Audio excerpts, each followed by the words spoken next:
following is a production of DallasCowboys.com and the Dallas Cowboys Football Club. How about them Cowboys?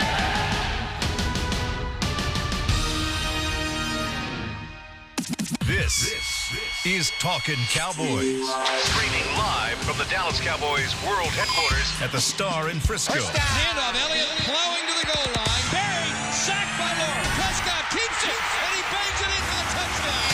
Here are Mickey Spagnola, Brian Broaddus, Rob Phillips, and Bill Jones. Mickey, are you left-handed or right-handed? I am right-handed. Rob, are you left-handed or right-handed? Southpaw. You're a southpaw. Yep. Brian, what are you? Left-handed. Wow, we got two lefties and two righties here. Double action, double barrel action in the bullpen as we get started here on Talking Cowboys. And so, Rob Phillips, could you throw a pass under pressure right-handed? Absolutely not. Brian Not with Broaddus? 11 guys chasing me. No. With Von Miller chasing you down, could you throw it right-handed? Not with the accuracy that guy just threw the pass. Can you shot put left-handed? Yes, I can Mickey? shot put left-handed. All right, it's like very throwing good. a loaf of bread, right? Of course you can, Mickey. Yeah. Just push it. So that's the talk of the NFL today. The left-handed shot put by Patrick Mahomes as the Chiefs are 4-0. There are two 4-0 teams in your National Football League, the Chiefs and the Rams. And They meet up later this season, That's don't right. But you know what? Buy your tickets. You know who's excited about Sunday night in Houston, Texas? I just found out here driving in today, listening to Sirius NFL Radio. The city of Houston is fired up for the Dallas Cowboys coming to town for Sunday night football. Justin Reed, the rookie safety for the Texans, was interviewed. He says it feels like the Super Bowl this week. So I suggest Cowboys get fired up for Sunday night football this week. Is there because some the trophy Texans on the are line? waiting. Is there some trophy on the line? Do they do that in the regular season? I don't know. Do they? The Governor's Cup? Yeah, is that the Governor's baseball Cup? thing? Yeah. I wonder who has it. Well, who won in the preseason there, Mickey? Well, it wasn't that long ago. It was just over a month ago we were down in Houston. See. Yeah, that was a blur for me. That was. It was not a very memorable preseason finale. In fact, I don't think the Cowboys got to the end zone that day. Yeah. And they were quarterbacked by whom? Cooper Rush and Mike White, I guess. They got a half each. But what they did, they didn't get to the end zone, but they did kick a 57-yard field goal in that game. was the And difference. Brett Maher, Yeah. a month later, kicks a game winner for the Cowboys. So anyway, You know what I it's remember Super from Bowl that? Sunday night in Houston. Worst loss I ever remember working here was we getting beat by an expansion team on opening night That's exactly right. in Houston. And that's the other thing. I heard Should've Jerry known. Jones on the radio this morning, and I think Jerry Jones is treating this like the Super Bowl, too. It still sticks in his craw that the Cowboys lost in that Huge first fan. game ever. He Huge fan. admitted he cried after the game. I think I did too. I think that was as disheartening a game as I ever remember in the NFL, and I've been fortunate to be a part of a lot of them. But that one was that just right there showed you that you didn't do a good enough job. You didn't have the right personnel. You didn't the players, coaching. It was a whole mess of things that were going on, and ultimately it led to the demise of a lot of us. That way. So that anytime you play in Houston, that comes back. That game reminds me of how you could be riding along, doing well, being part of Super Bowl teams and stuff, and then you have a game where you lose to an expansion team right off the bat. I mean, that was their season too. We chronicled that one in the Deep Blue, the Parcells doc, because that one just kind of summed up where things were heading. Jeez, it was just awful. And that truly was a Super Bowl-like environment. I mean, in terms of, the first game of the season, first game ever for Houston. They got football back. Yeah. And what a way to make a statement than beat the in-state rival who, is not that far removed from Super Bowls back then. Especially since, if you remember how badly they played and in the practice scrimmage they had at the University of Houston. Right. It was almost a joke. Yeah. I remember that vividly, going there from San Antonio, and it was like, oh my, this team's in trouble. And then they come out and beat them in the season opener, and it's like, oh, Well, they didn't win many games that year, but they won the first one. one. That one. They won that one, and that was really their whole season. If you kind of look at things, I think the next year their media guide cover had it on. I mean, it was crazy what. But it was funny because here's Houston fired up for this game though. But if you watch the Giants game on tape that they had, a lot of people dressed up as seats. Wouldn't have the crowd that they. But I have a feeling that they'll be full throat for this one. And okay, so why is it that outside of the fact that the rivalry, I guess, that Houston considers Dallas to be, and America's team coming down there, but why are they getting so fired up for this game? Because it rarely happens. I mean, before the preseason game this year, okay, just over a month ago, someone came up to me on the sideline and said, Tyron Smith just said that he doesn't remember ever playing in NRG Stadium.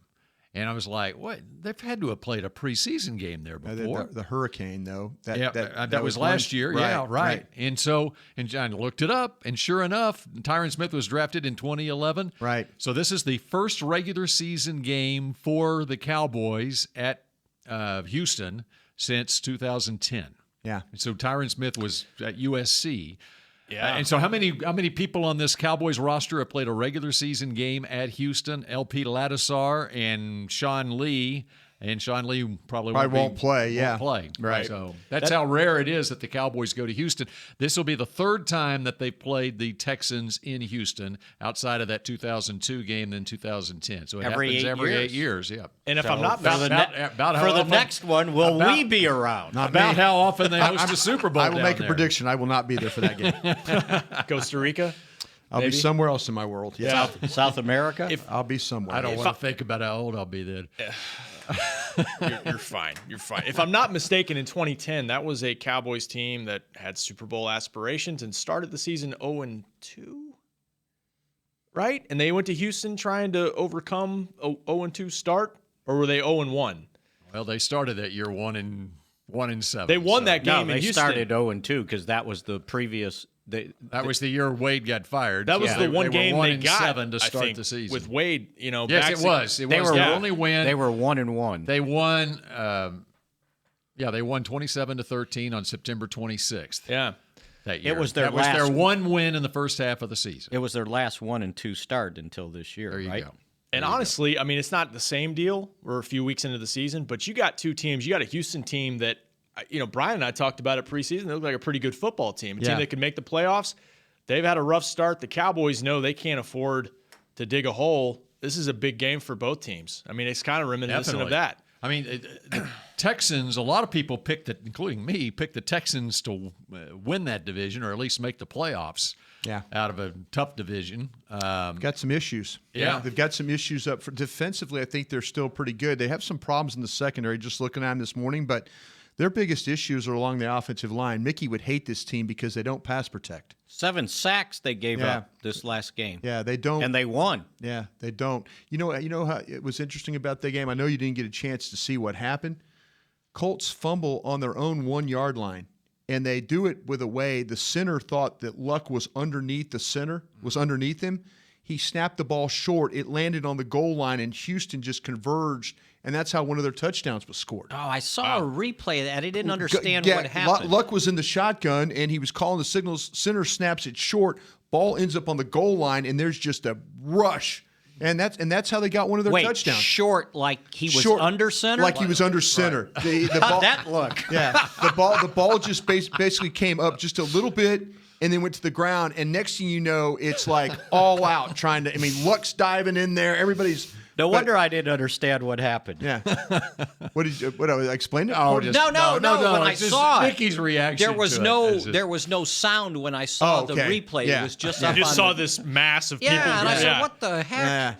Yeah. Short snap of the center. That was one of their touchdowns. That helps you get to 37, doesn't it? Yeah, that was. I mean, if you look back and you're the Colts, you're thinking, how do we lose this game? Well, you gave up a bad touchdown on just a mental mistake. And then it went overtime, right? It went overtime, and then went forward on Frank, 4th and 4th to 43. Can't wait to get line. to that. I'm looking forward to the Frank Reich play there. I'm kind of working my way there. Yeah. But they do have some issues, Bill, with their offensive line. They don't run the football well enough. They don't block well enough to run the football. But the problem is you're dealing with some receivers again. I know we'll get into that. And you're dealing with a quarterback that's not as good as the one you played last week. If you kind of bang him around a little bit, it seems to be he's not as accurate as he needs to be. So a lot going on. He has been a gamer in his career, though. There's no question about that. Clemson. Nick Saban does not like to see that young man line up under center anytime he's in a ball game. One of the things that concerns you if you're a Cowboy fan when going going up against him in a Sunday night game on a big stage, because he seems to play well on the big stage. Deshaun Watson is an outstanding player. It's interesting what the Giants did. We all know the Giants well. The Giants just didn't let him run the ball. The Giants said, you know what, we're not going to let you. Him? No, the whole team. The whole team. Yeah, they put a lot of pressure on him. The teams have made Houston very one-dimensional, and this guy, again, is not like the quarterback you just faced. This guy will make mistakes. He will throw the ball short. And the other thing, but he had 375 yards the other day in that game. But if you watch the overall tape and what he's played, he hasn't got off to the start that he got last year. I mean, last year, in 5 or 6 games that he played, and he had 19 touchdown passes. He had a Patrick Mahomes-like start to his NFL career. You wonder, though, with him coming off the ACL injury, just how much he was able to work with his receivers in the offseason. It was almost kind of like RG3 back after his Rookie of the Year season, his first year with Washington, wasn't able to work with his receivers during the offseason, didn't get that work in, and who knows, Carson Wentz may be going through the same kind of stuff in Philly this year. Yeah, too. this DeAndre Hopkins, he's very similar to Odell Beckham, that kind of player. A lot of the crossing stuff, the down the field stuff. All of a sudden, he's standing on the sidelines just waiting for the ball to come to him. He's one of these guys that, him and they have this Kiki Kuti. From Texas Tech in Lufkin, Texas. Had a couple of drops last week, but this kid catches a ton of balls. I mean, 11 catches, 109 yards last week. Yeah, had a couple of drops actually too. So it's a lot of guys. And Will Fuller catches a touchdown pass every game. Will Fuller, exactly. With he was a first-round pick from Notre Dame. So you're talking about guys that, the Cowboys secondary, and the question I'll ask you guys, was that just something that just really great play on the Detroit Lions part, or was that just something that we need to be concerned about going forward coverage-wise? Well, it was a little bit of both. I mean, we talked about it yesterday. I think Cheeto played well overall in the game. There were some passes, and they didn't even look Byron Jones' way most of the game. No, they did not. There's some passes that I don't know what you do to defend. The perfectly placed, perfectly caught. So I don't put really that on him. I thought he played pretty well. I think there's things he can build off of that. But, I mean, busted coverages, that's stuff you can fix. It's the last touchdown of the game. That's something that's correctable. But that's 3 in 2 games. Yeah. Look around. Busted coverage. I see the concern in your face, Mickey, and I'm right with you on this one. Look around the league. I mean, how many touchdowns are being thrown, or 100-yard games? 400-yard passing games. Yeah. Okay. Yeah. 12 400-yard passing games in the month of September around the league. There were 8 total all year last year. Okay. And look at the scores. Is this turning into college? Exactly. It's the trickle-up effect of these quarterbacks. I mean, I was, just watching Mahomes last night, and, Case Keenum is a Texas guy. He's not as young as the other guys, whatever. But, I mean, you look around the league. Well, in college, he put it up a lot at Houston, didn't he? Exactly right. Yeah. I mean, look at the games this week. Okay, Thursday night, the Rams beat the Vikings 38-31. Right. Okay. Jacksonville scored 31 on the Jets on Sunday. Trubisky, 6 touchdown passes. Didn't see that one coming. Yeah. Chicago, 48 points. Okay, New England wins 38-7. Andy Dalton throws a touchdown, another Texas guy, throws a touchdown pass to A.J. Green in the final seconds to beat Atlanta 37-36. Okay. Tennessee, it was a 26-23 game. They score in the overtime. Mario touchdown pass to Corey Davis. First one of his career. Matched up against another first-round pick in Carson Wentz there. Houston wins in overtime. 37-34 was the final score. Oakland and Cleveland, you got 2 Texas quarterbacks, Derek Carr, who went to high school in Texas, and Baker Mayfield. 45-42 was the final score. Breeze, another Texas quarterback, 33 points against the Giants. Any of these guys play for Texas? No. Okay. Charger. And or the like that, Mick. Or And the LSU Chargers for that beat matter. the Niners 29-27. It's all over the league. So wait, And then last night you got the 27-23 game. Mitch Trubisky had 6 touchdown passes. 6 touchdown passes. You know, The Cowboys have 6 touchdowns on the season, I think. Do you know the only Bears quarterback to throw for more than 6 in a game? Jack Kincannon? Sid Luckman. That's way. I know that's way back. 1943. What number did Sid Luckman wear, Mickey? You remember this one? I do not. 42? 42. That sounds right. So what's Did you go with your dad to the game? Yes, I did. Yeah. Was it at Wrigley I Field? think Jack Brickhouse was doing the. Did they Jack play the games at Brickhouse. Wrigley Field? Yeah. Yeah. Yeah, that's right. Yeah. They played at Before Wrigley Soldier Field. Yeah. Well, not Cowboys before. played at Wrigley Field. Yeah. 1960 against the They Bears. played at Wrigley through the 60s, I think, and it was some point in the 70s when they kind of refurbished Soldier Field yeah. to make it I loved Soldier NFL Field. ready. Yeah, love that it took- place. Yeah, except for how they kind of tried to redo it. And The spaceship in the middle yeah, of it. it's like Soldier they Field. landed a spaceship Yeah. on something from the 1800s, you Yeah. know? Soldier Field before was really great. Sid Luckman, come on. But your point is well taken, though. I mean,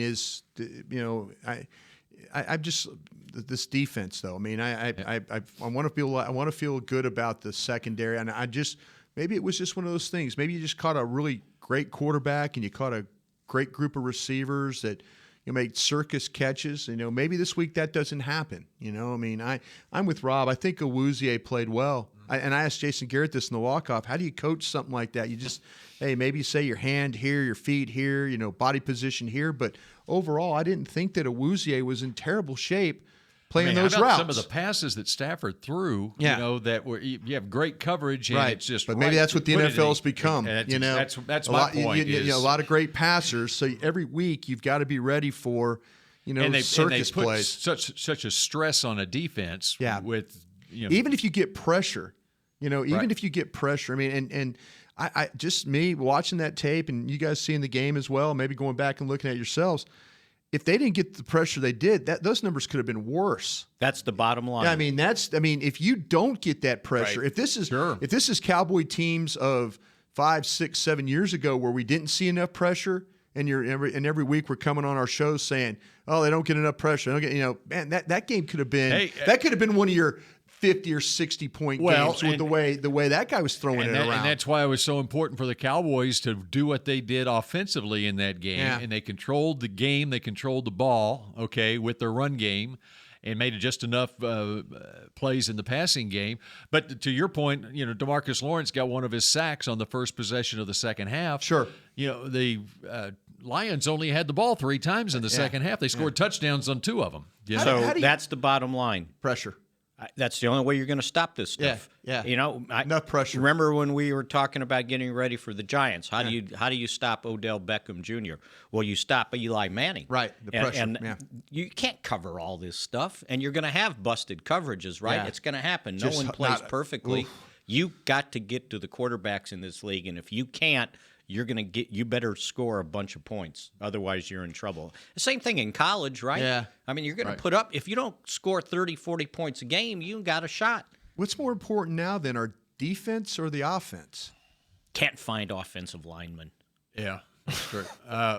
Can't. But that got a Rams few Vikings game is a great example. It was a 38-31 game, and So you these just are have 2 of to- the best defenses in the league, supposedly. Yeah, no, that's a good point. But you know what? You still got to be built defensively because when you get to the playoffs, these scores, these totals drop. They always do. Yeah, but you got to have enough offense to win in the playoffs. You do. Ask Jacksonville. You do, but Philadelphia lit up Minnesota, didn't they? In that Yep, championship that's right. game, playing with just strictly offense. okay, maybe you're right. No, Rob. I don't mean that. I'm not trying to bust on you here. I just No, go, but I I just just, say I just you go gotta back have to both. like Maybe this team is.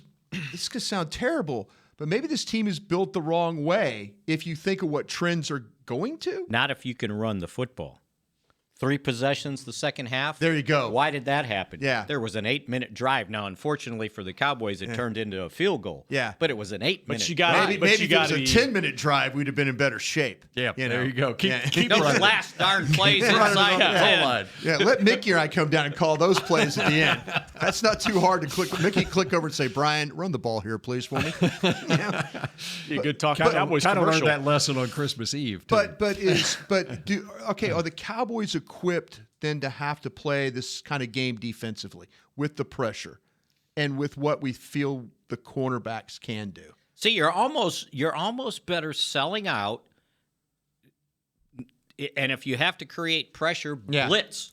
Just make the quarterback do something. To his point, because they get Van Der Esch in coverage on the outside with Riddick, and Van Der Esch falls down. And that was the blitz that they sent, the fake cover and blitz with Smith on the outside. They get Van Der Esch in coverage, and they're going. It's a double move, and he falls. And you could tell Stafford is looking to throw the ball that way. But the pressure with Reed, and then on the backside with Lawrence, and then with what's coming up the middle, sometimes when you blitz, you affect the way that the play is going to develop, because if Van Der Esch falls, if he gets that ball off, it's going to be a big gain down the sidelines, because he's in the middle of the field and he has to honor Golden Tate coming inside to him. So sometimes, like Mickey says, you just got to sell out and hope you get home to affect the way the quarterback's playing in these games. Going into last night, the Cowboys had 14 sacks. They were third in the league. I don't know what happened. Who are the top two? 14 sacks. Chicago Bears Chicago had 18, and the Colts, thanks to the 7, have 17. And they've given up 14 sacks, too. Yeah. The Cowboys have. Yeah. Right. Well, a lot of this, too, goes back to what's David Irving going to give you his first game back, assuming he's back for this game. All right. Well, we talk David Irving, and we talk much more. Talking Cowboys. And take your phone calls at 888-855-2297 in just a moment. Essilor has been helping Cowboys fans see better since 1972, so they don't miss a moment on the field. Get glasses with Essilor's best vision, clarity, and protection with the Essilor Ultimate Lens Package. 3 innovative technologies in one lens. For a limited time, you can double your lenses for free when you purchase the Essilor Ultimate Lens Package and get a second pair of frames. Find a participating eye care professional and details by visiting EssilorUSA.com. That's EssilorUSA.com. Terms and conditions apply. If you're like me and you love... if you have a thing, then cutting the cord is scary. But then I found out I could switch to DirecTV Now and still get the live sports I love. No satellite needed, no bulky hardware, no annual contract, just... Get the live sports you love. Try DirecTV Now for $10 a month for 3 months. Visit DirecTVNow.com. DirecTV Now. More for your thing. That's our thing. Use code REALDEAL. Limited time. Price for little package. After 3 months, renews monthly at full price. Currently minimum $40 unless canceled. Prices may change. New subscribers only. Cancel anytime. Content varies by package and may be limited. Restrictions apply. A man's Stetson doesn't just protect him from life's elements. It projects an unstoppable and legendary spirit, just like the men wearing silver and navy on the field every Sunday. Since 1865, Stetson hats are American-made with pride right here in Texas. They are still the official crown of all self-respecting cowboys. And Stetson is proud to be on the field with America's team. Find Stetson hats in the Pro Shop or at Stetson.com today. Dr. Pepper is the one you crave. But how do you explain that craving? Imagine being shipwrecked on a desert island, alone. Glass-like curls of surf pound the shore with Dr. Pepper-colored waves. Surrounded by desire, but you can't drink it because it's the ocean. Fish live in there. The only thing you want is Dr. Pepper, and you can't have it. Now that is a Dr. Pepper craving. Dr. Pepper, the one you crave. Back to Talkin' Cowboys. Adjust your cleats, adjust your pads, even adjust your helmet. But seriously, don't adjust your underwear, because once it's been seen, it cannot be unseen, Brian. Tommy John has a contour pouch to nestle the boys. Now, of course it does. And moisture-wicking fabric to keep you cool and dry on the field or in the stands. Tommy John, no adjustment needed. Shop exclusive Cowboys underwear at TommyJohn.com/Cowboys for 20% off your first order. Tommy John.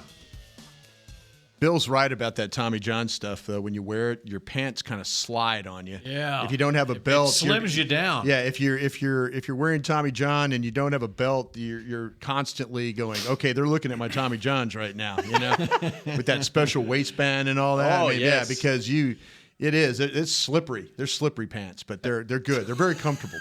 Hey, the Cowboys are playing the Texans on Sunday night, and then they are back home to take on the Jacksonville Jaguars on Sunday, October 14th. Don't miss your chance to see the Cowboys live at AT&T Stadium. Tickets on sale now at DallasCowboys.com.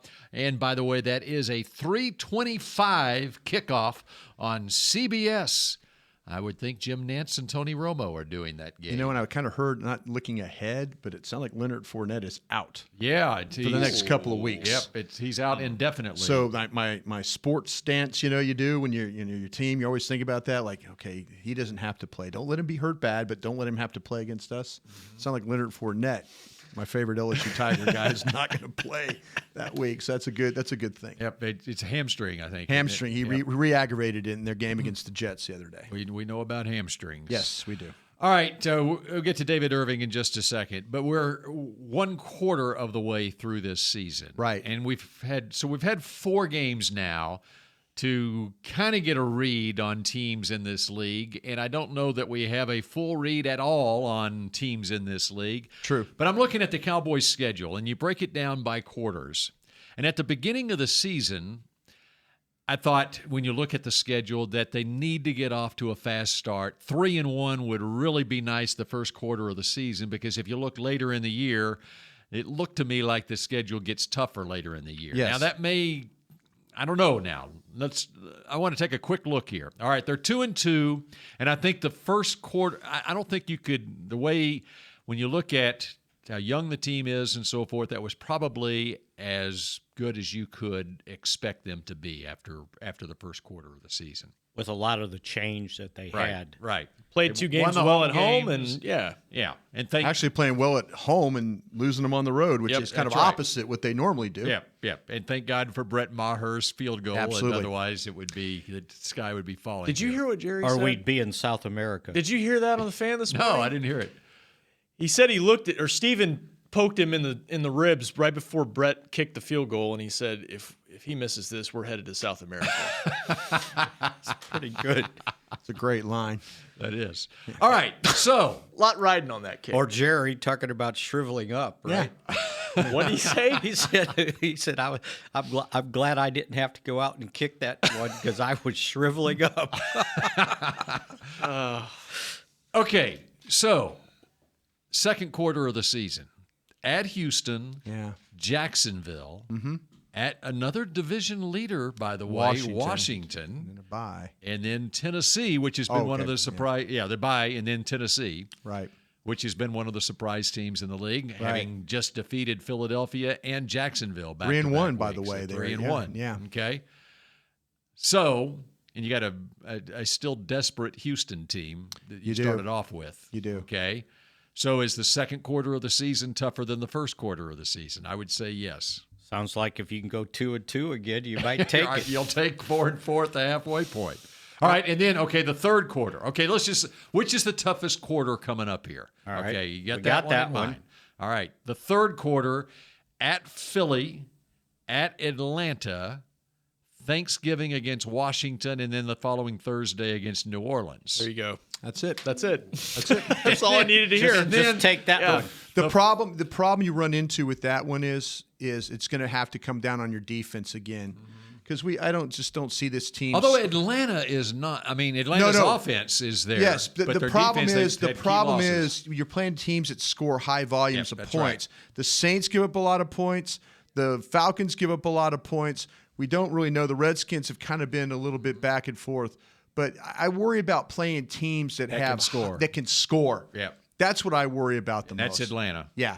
Cincinnati just went in there and beat them 37-36. They're giving up a ton of points. Can the Cowboys go in there and win 37-36? Can you to beat these teams, you're going to have to really play ugly football. Like Mickey says, run the ball. Just keep running the ball. And hopefully you can have 10-minute drives. Right. It's not every week you can do that. They did it in 2016. But Atlanta is not as strong a team now as they were at the beginning of the season and the because same of their key losses on If you defense. talk about this quarter that we're just or the quarter we're about to start, the new quarter, I thought that Houston and Jacksonville back-to-back both could potentially be losses. Yeah. I worried about, I said, okay, going to Houston's not going to be easy, with that whole thing with defensively, how they play, offensively with the quarterback and all that. I thought they were going to be able to run the ball better. They haven't run it at all. So I think now it's like, okay, maybe a split there and then take your chances with Washington and get to the bye. We have the Cowboys have had a great history against Jay Gruden and their Washington Redskins. And then last year you did beat Alex Smith when they was with a pretty good Kansas City team. So I'm kind of thinking that if you can kind of get through this stretch, but I just worry about teams that can score a lot of points. Sure, I said that last week with Detroit. It's like, okay, Matt Stafford's going to put up something in the 20s. So can the Cowboys break this 13 points a game thing? And when you look at it, okay, defensively, they made some mistakes. 24 points, I could live with that. But you got to be able to score points and match them. And they were able to. Got 4 field goals, too, in that game. Yeah, that's right. They got 1, you got 4. Yeah. Well, and then the final quarter of the season is at home against Philadelphia, at Indianapolis, which is a better team than we thought they were coming in, although who knows what they'll be like in December. And then Tampa Bay, which the first 2 weeks scored a lot of points. Yeah, what are they? We don't know now yet. They got Jameis Winston back, and then they finish at the Giants. I think if you're playing, if you can get to December, if you could get to December and have a 2-game cushion, you can find a way to run that month. Yeah, that's what you're going to have to do if you want to win the division or get in the. I think the best thing that's happened is Philadelphia is the same record as you are. You know, nobody's running away with this division. You know, you worried about, okay, Dallas 2-2. If you said, oh wait, Philadelphia could be 4-0. That would have been my worry right there. That all of a sudden it's a 2-game lead already. You know? Philly ran away with it last year, right? And so then you were down to you got 1 or 2 spots you can get. Philly's beatable now. Philly's even with Carson Wentz playing and everything they've got. They're not Philadelphia. Their offensive line hasn't played nearly as well as ever. You know, you talk about the Cowboys' offensive line having some issues. I think the Philadelphia Eagles are having just as many problems as the Cowboys are. So I saw 2 headlines today when I was going through the internet. One was, is it not too soon to fire Jason Garrett? Who wrote that? You want to name the outlet? Yeah, who wrote that? Dallas Morning News. Okay. And then I think it was ESPN.com. Are the Dallas Cowboys a threat to the Philadelphia Eagles in the East? There you go. So those both appeared within 1 week span. Yeah. So that kind of tells you about the National Football League. You know what? If they run the football the way they are, you know, it's going to be tough. I mean, the Eagles, we know what the Eagles are up front, but I'm going to take my chances with this now. I mean, they've lost a couple of games, lost to Tampa, lost to Tennessee. I didn't expect them to lose those games. Right. So I'll take my chances playing Philadelphia. See, and if you think back to last year, the 2 games that separated the Cowboys from where they were and being in the playoffs is the 2 games they scored 30 points and lost because they gave up 35. Got beat 35-30, 35-31. Rams and Packers. And so they scored. Yeah. They just got outscored. Right. So. Okay, it's my question again for the panel. You're going to have to lean on the defense. You're going to have to lean on the offense. Do you have enough confidence now just through 1 game, what you've seen? I mean, the defense had a rough one. They had a rough one. We do some busted plays, but the blitzing, the pressure, all that seems to be fine. Yeah. But now through week or quarter 2, are you going to have to lean on your defense or are you going to have to lean on your offense? I still overall through 4 games feel better about the defense even without Sean Lee. Boy, we never thought we'd say that. Well, yeah, and hey, that remains to be seen too. We need to, because it doesn't sound like Sean's going to play this week again. No. And we'll just see after this week. But Jacksonville having him back would be nice. Yeah, it would. And then they consider, well, we get to bye the next week. Washington, then the bye. Washington, then the bye. Yeah. So maybe you need him for that division game. Who's after? So Washington's after these next 2, right? Yeah, and then the bye, and then Tennessee on a Monday night, and then at Philly at Atlanta. So until they get to Philly at Atlanta, depending on how they're playing, Matthew Stafford's going to be the best quarterback they've played. Right? Yeah. So you got Watson this week. Now we'll see if Watson starts playing like he did last year. And those I think Mickey's quiet. No, I agree with Mickey. So they got lit up for 24 points by a guy that was throwing dimes in a bucket. Yeah.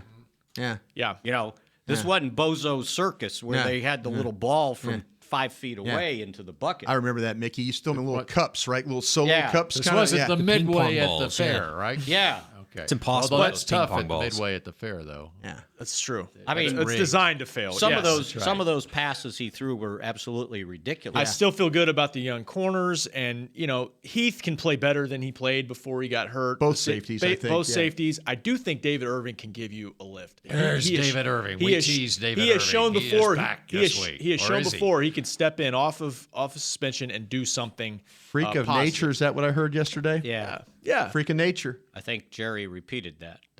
Now, the offense is encouraging. They got back to what they do best. So I think there's some encouraging signs there. But defensively, through 4 games, you got to feel better, I think, about what the defense has done.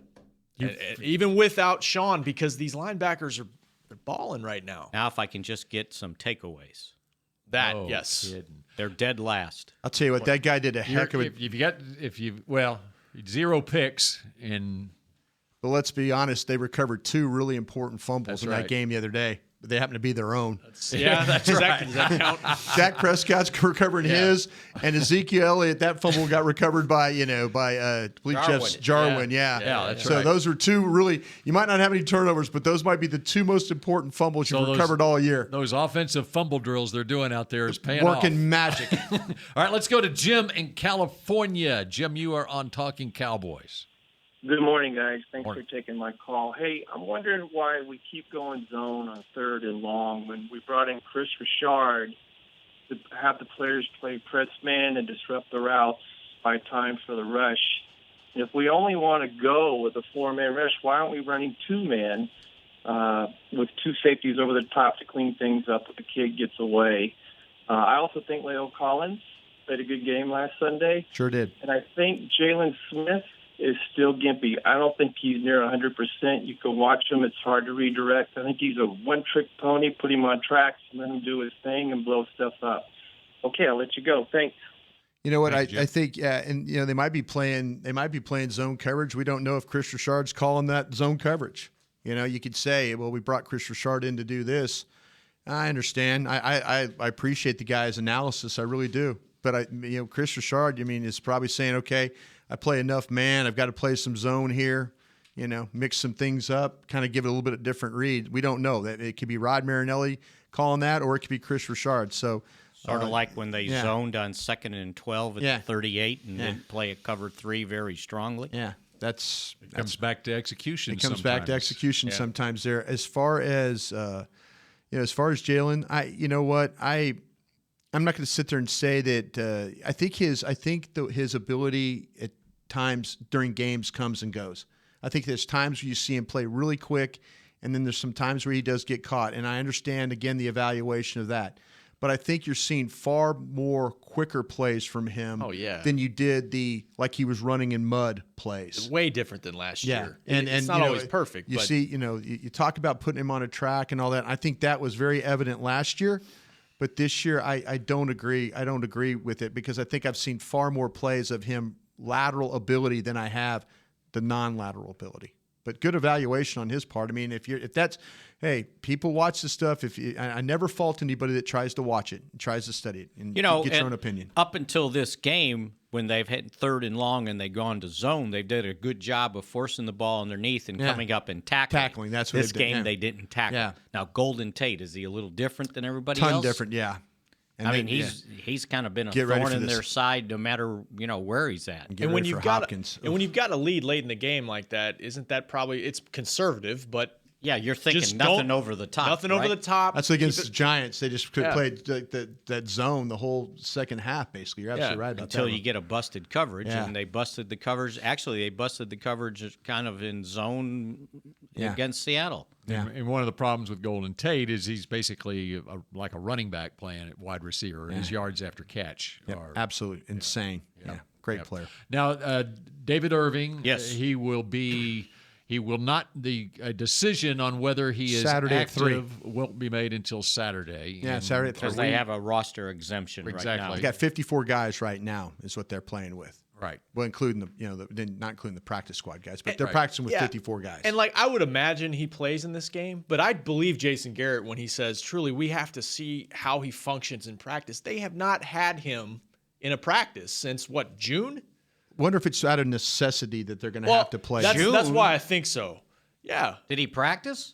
Well, wasn't he there for OTAs? He was there, but he didn't really. He was enjoying the training table. He was rehabbing, right? We have to go back. I can't remember if he practiced. He didn't practice. We have to go back to December, right? Yeah. Okay, so that even Philadelphia further reinforces my point. Yeah. I'm with Brian, though. They need him, especially if Antoine Woods can't go and Malik is still iffy a little bit. They need him. I think Coach Garrett sounded like that the human log was going to be able to practice a little bit this week. Malik, I think, he'll at least be questionable this week. Yeah. Wait. What? Yeah, the human log. The human log? That's what he calls himself, the human log.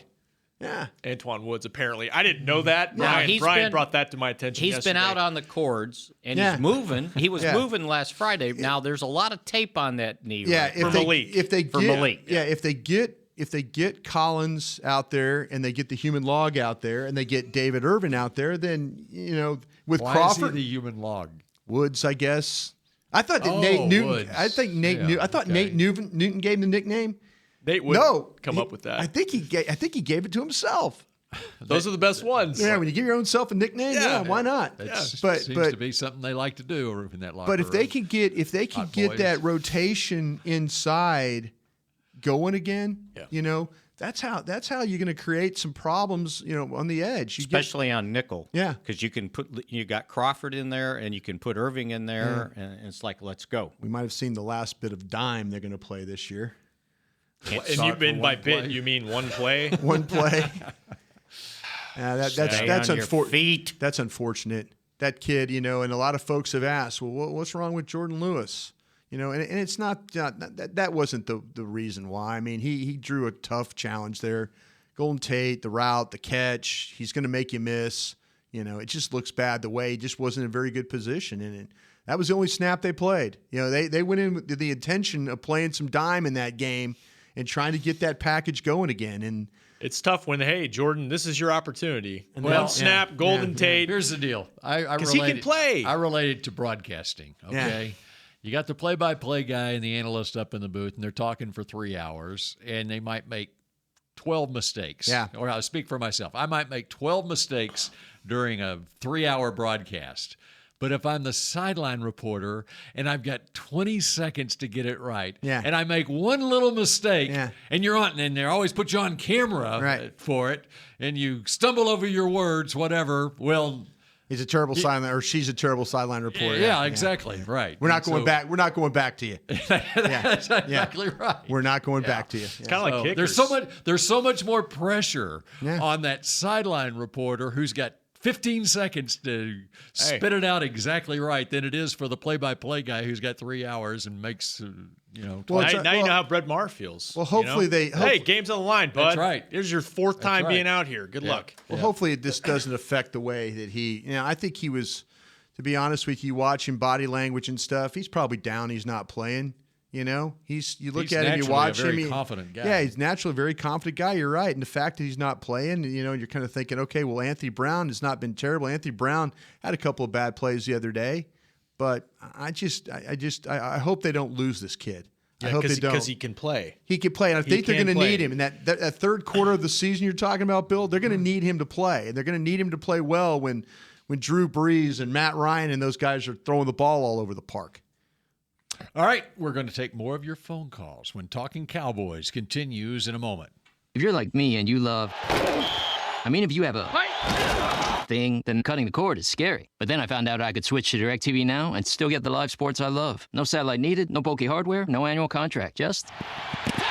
Get the live sports you love. Try DirecTV Now for $10 a month for 3 months. Visit DirecTVNow.com. DirecTV Now. More for your thing. That's our thing. Use code REALDEAL. Limited time. Price for little package. After 3 months, renews monthly at full price. Currently minimum $40 unless canceled. Prices may change. New subscribers only. Cancel anytime. Content varies by package and may be limited. Restrictions apply. While a player can look good on paper, it's when he's out on the field that you really find out what he's made of. That's why the Cowboys rely on more than stats and scouting reports when building their team. When picking a tractor, it's why you should rely on more than specs and features as well. You got to take it out and put it to the test. The Cowboys did when they named John Deere their official tractor. To experience one for yourself, visit your local Texas John Deere dealer or go to myjohndeeredealer.com/football. It can be hard to find the right resource for learning about important financial matters. You search how to build savings, you end up reading about the one weird ingredient from supermarkets that can make you taller. That's why Bank of America built BetterMoneyHabits.com, a safe little corner of the internet for answering your financial questions. Full of simple videos and tips, Better Money Habits can show you how to make the most of your money without resorting to random searches that always seem to lead to unbelievable photos of childhood stars grown up. To learn more, visit BetterMoneyHabits.com. Essilor has been helping Cowboys fans see better since 1972 so they don't miss a moment on the field. Get glasses with Essilor's best vision, clarity, and protection with the Essilor Ultimate Lens Package. 3 innovative technologies in one lens. For a limited time, you can double your lenses for free when you purchase the Essilor Ultimate Lens Package and get a second pair of frames. Find a participating eye care professional and details by visiting EssilorUSA.com. That's EssilorUSA.com. Terms and conditions apply. Back to Talkin' Cowboys. What do we have here? Oh, no, it's right here. Can't you just do it off the top of your head? Yes, I can. Want to use what the pros use or what we use? Absolutely. Jack Black is the official men's skincare brand of the Dallas Cowboys. Get your Jack Black Playmaker 4J Beeves plus a full-size lip balm for just $10 with free shipping at getjackblack.com. Use code Cowboys, and guess what? What? Jack Black said, Bill Jones, oh, wow. you deserve one of the 4 faves. Has he been sitting on that the whole time? You were sitting on this? It was in my back pocket. Oh. So stick it right up your rear here. Yeah, there we go. Yeah, thank you, Bill. Okay. Can't. Turbo Wash Energizing Cleanser Show for everybody what it hair looks like. and body. Yeah, just show the camera. Right there, Kent. There you go. That's Jack Black. Jack Black said you're part of the team. Yeah. Just don't sit on that stuff. Though. Turbo It's Wash valuable. Energizing Cleanser for hair and body with rosemary, eucalyptus, and juniper berry. That's what they make gin out of. It's great stuff, and you got the extra large size, too, by the way. Well, thank you very much. Yeah, Jack Black comes through. Yeah. So I use this as my shampoo. No, use it as your body wash. Energizing And shampoo cleanser if you want, Bill. for hair and body. Yeah, go ahead. See, because you don't Don't need, get it in your eyes, though. You don't need the volume shampoo. Because what I have used. He's trying to tell you, Bill. No, you don't need the volume. No, I need the volume. Don't need the volume for shampoo. your body. Yes, yes. For the rest of his body, yeah, he needs shampoo. Yes. And I discovered much. they have a new fave. It's an aftershave balm. Ooh, all right. Pretty good. It I is. got some money left on my account. It's like I might butter, go for that. It's Butterface. Butterface. Very nice. Thank you very much. You cannot beat this No, stuff. it's really good. But stop sitting on it, Mickey. Yeah, no kidding. It's in my back pocket. Yeah, well, it could explode. Sitting on it. Well, that would have been a mess. Join us for the first ever restaurant week at the Star in Frisco. Enjoy special lunch and dinner menus from a variety of unique restaurants while raising money for the North Texas Food Bank. There you Don't go. miss the Star Restaurant Week now through October 14th, through that Jacksonville game. Visit thestarinfrisco.com for details. All right, let's go to Michael in San Francisco, next up on Talking Cowboys. Hello, Michael. Hey, guys. How you doing? Right. Good. A big fan, first-time caller. Thank you. I just had an observation and a question. So I noticed that this week we had a lot better execution and better play calling. But when we got to the red zone, there seemed to be a lot more passes. Sure. And I feel like last season we saw that a lot too. Right. It didn't work. But in 2016, we saw a lot of draw plays with Zeke and a lot of run-pass options with Dak. Right. I was wondering if you guys think they go back to that because it seemed more successful. And I'll hang up and listen to your reply. Thank All you. right, thank you. Michael. Yes, and we've received word that Brian and Mickey are going to call the plays once they get inside the 10-yard line. So. Absolutely. You know, it's, Mickey just it's click over and easy- say, run it right here. And I'm going to say, you got it. I think it's easy for us to say that, but also, should you just be stubborn and do it, Yes. or should you Yes. react to what the defense is doing? 21 has made me stubborn. Yeah. 21 has made me second and 6. I'm handing it to him again. From the 6-yard line, 1st and 6, he was getting 6 yards of carry for the game. Not saying he's going down that deep. No, but but I I'm handed with it to you. him. So I handed it to him. so he got 2. So now it's 2nd and 4. And see if he can get another 2, and then another 2 after that. And maybe another 2 after that. This guy enjoys scoring touchdowns.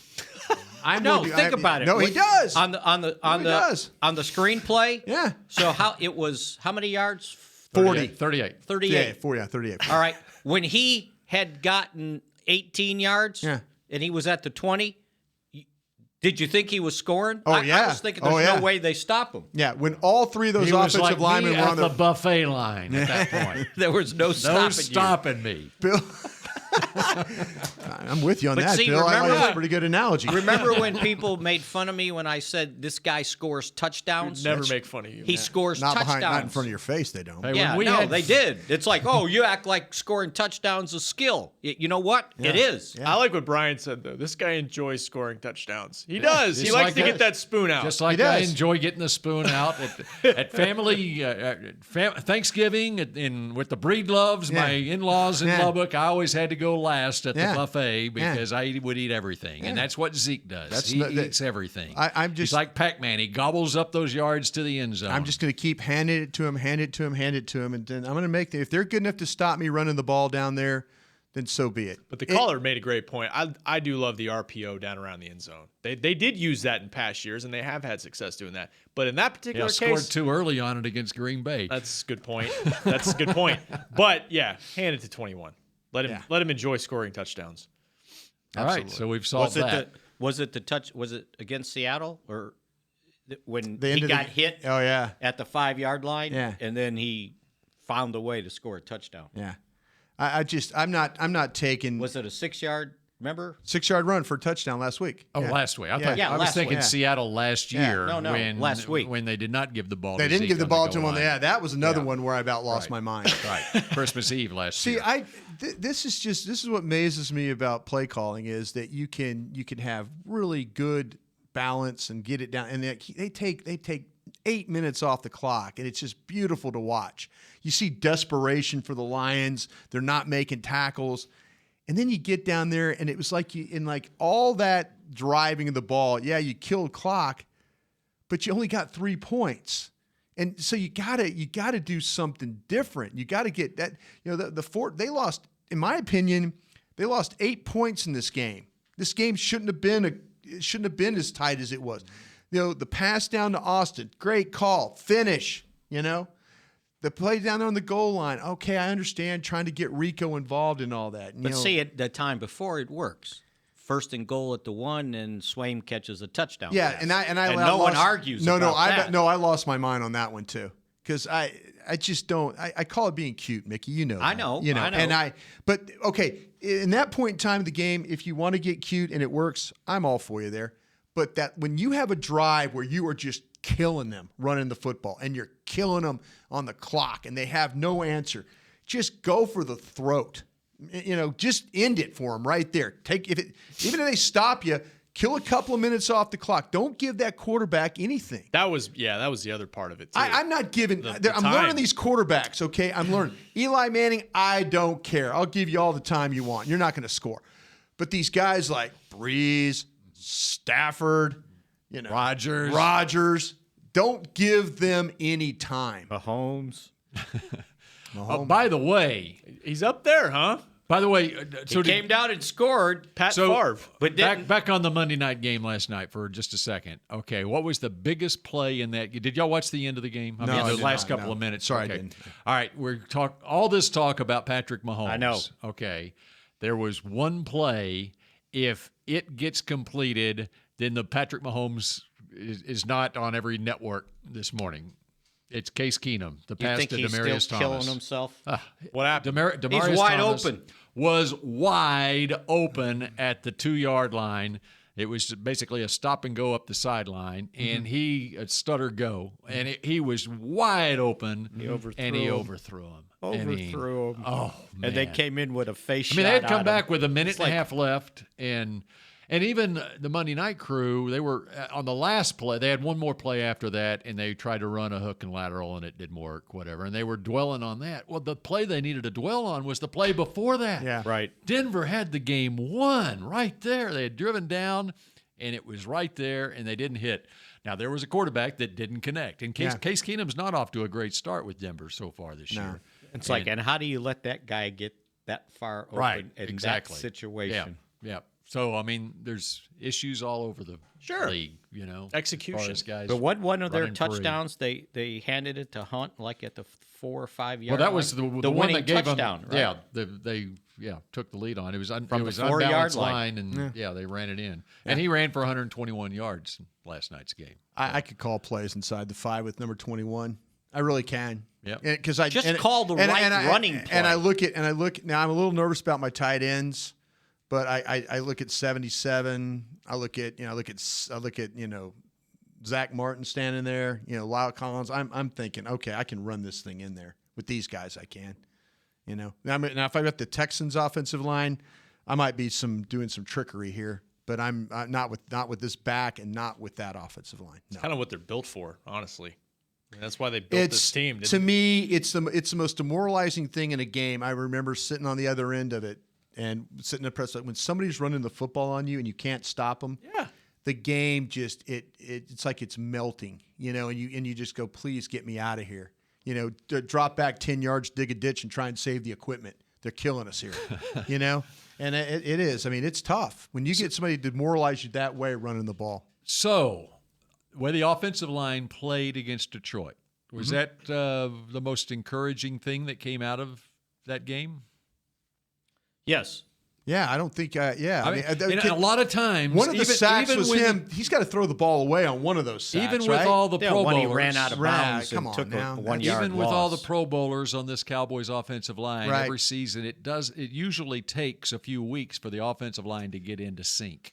Okay. Well, I'll tell you what, not having Ziggy Ansah out there helped a lot too for them. I mean, now this week we'll see. This is going to be a much different test. Clowney played. Bill O'Brien yesterday said Clowney played the best game of his career. They move him around all over the place, and I guarantee you though they will move him. They will find somebody. They put him at standing up over the center. They rush him on the right side. Have you looked at J.J. Watt yet? Yeah, Watt is moving like he. Yeah, used he's to. moving around a little bit better.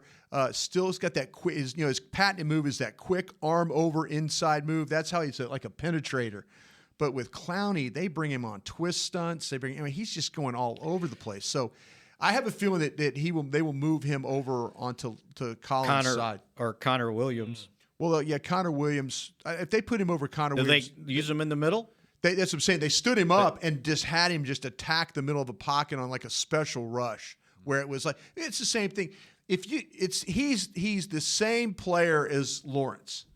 He's the same player. Lawrence, I think, plays the run a little bit better, but this guy still can be disruptive. Yeah, they move this guy around to try and create problems. So they're still in a 3-4. Still in a 3-4. Yeah. Romeo Crennel is. Yeah. Did you notice what Kansas City did to Denver on that 3-4 when they wanted to run the ball?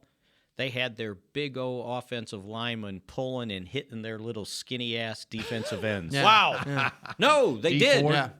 Huh? Who did? Kansas City did? Kansas did last night. Yeah. In a couple of those run plays, they just took them out.